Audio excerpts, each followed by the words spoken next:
আজকে ফখরুল সাহেব বলেছেন মৌলবীদের কোনোদিন ক্ষমতা আসে নাই, আসার সম্ভাবনা নেই।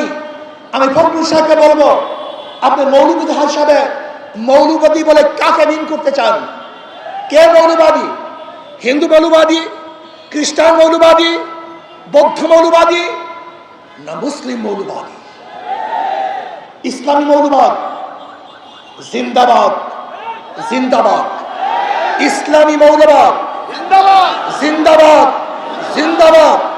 ইসলামী মৌলবাদ জিন্দাবাদ, জিন্দাবাদ। আমরা ইসলামী মৌলবাদ বিশ্বাসী। আমি মুসলমান, আমার মূল ঠিক আছে। আমি মূলকে বাদ দিয়ে রাজনীতি করতে পারি না।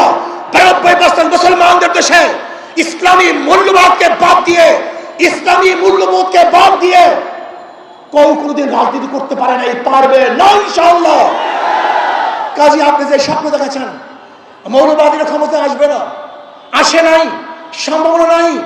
আর আমি উল্টো দেখছি, ইনশাআল্লাহ আগামী বাংলাদেশ ইসলামী মৌলবাদীদের বাংলাদেশ, আগামী বাংলাদেশ কোরআন ও সুন্নাহর বাংলাদেশ, আগামী বাংলাদেশ এদেশের স্বাধীনতাবাদী মানুষের বাংলাদেশ, আগামী বাংলাদেশ ধর্মীয় ব্যক্তিত্বের বাংলাদেশ, আগামী বাংলাদেশ সাম্য, মানবিক মর্যাদা এবং ন্যায় বিচার প্রতিষ্ঠিত বাংলাদেশ, আগামী বাংলাদেশ হবে বৈষম্য বিরোধী বাংলাদেশ।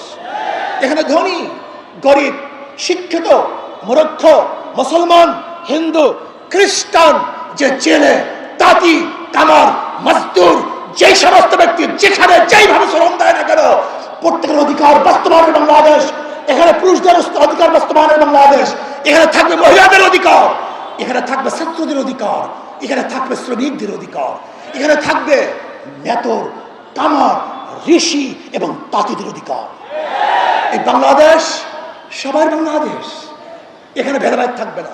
আমি দেখতে চাই সেই বাংলাদেশ কেউ থাকবে 10 তলায়, কেউ থাকবে 20 তলায়, না। কেউ খাবে কেউ খাবে না, তা হবে না, তা হবে না। কেউ পড়বে কেউ পড়বে না, কেউ পরিধান করবে কেউ পরিধান করবে না, কেউ গোশ খাবে কেউ মাছ খাবে।